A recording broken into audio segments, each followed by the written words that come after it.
welcome to the seventh episode of our Tool Pool series on improving agility. In last episode, we talked about decision making tools. In current episode, we will explore leadership beliefs and empowerment initiatives organizations can implement to multiply the speed. So let me start with the typical challenges or mind blocks we have observed in dealing with multiple leaders. My customers' demands are becoming unreasonable. I need to micromanage my team. My team is lazy or unfaithful. I need to control every situation. Now let's understand what are the required beliefs or mindset to create an agile organization. My customers' demands are not unreasonable.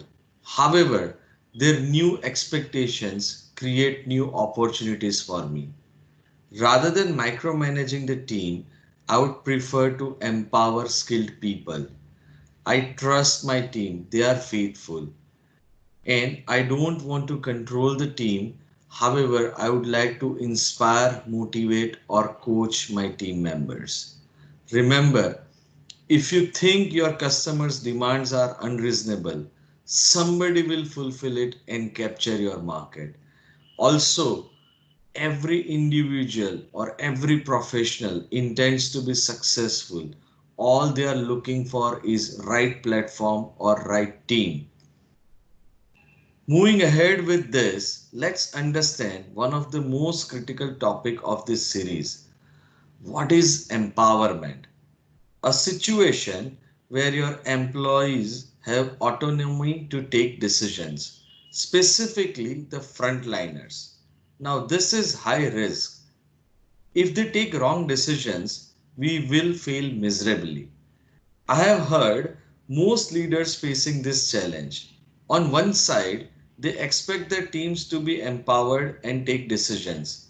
But at the same time, they also see a major challenge of people taking wrong decisions or people not willing to take decisions.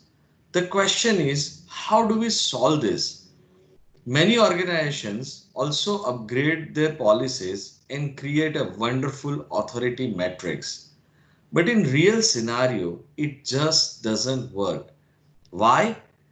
Empowerment is a process of developing skills over a period of time, and organizations must go through the journey. Also, there is no end to this journey. You will always chase new levels of empowerment, and employee turnover will keep on chasing you down. While this looks a difficult journey, we feel leaders don't have much choice. We need to understand we are operating organizations with large workforces, not a small football team. Leaders really don't have good visibility at ground level, and they can either make right decisions or fast decisions, but definitely not both. In our exposure with 100+ organizations, one common thing we have learned is everyone is struggling with either speed or quality of decisions. We see piles of decisions lying on the desk of top executives, and the only way out is empowering your front line. So, how do we empower them? The journey of empowerment is slow and painful. Let me share a story. I have a 7-year-old kid. When he turned 2, he suddenly requested that he wants to try wearing his shirt on his own. I felt wow. But he took almost 15 minutes to finish the process, which I could have finished in probably 1 minute or lesser. Now you might be thinking, where is the decision making involved in this? Of course there is. Which button to start with? And the kid did not want to follow the recommendations I made. This is exactly where leaders give up. They feel that teams are not capable, but that is not true. You need to respect the journey. You have two choices. Either make decision for your kid for lifetime or make him capable to take good quality decisions for his life. What works better for him and his family? With this thought in mind, let me share the journey of empowerment. The journey consists of three key stages. A. Encourage.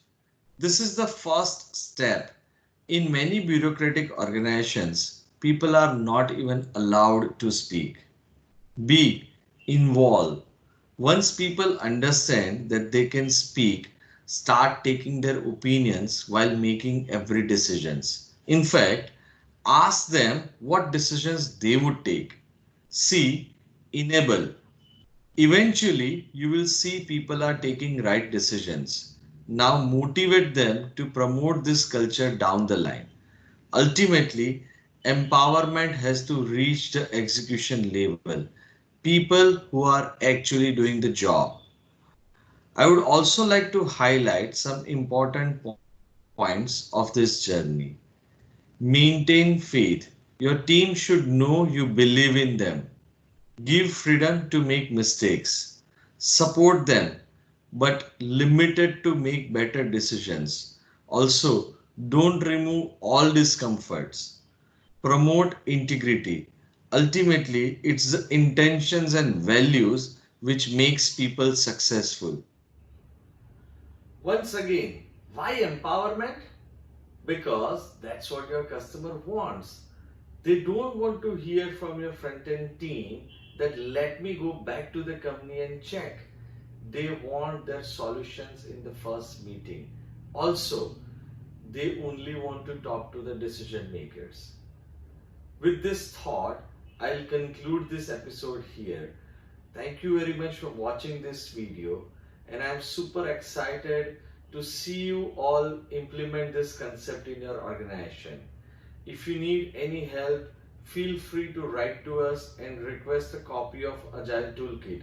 You can also request a quick meeting with our expert.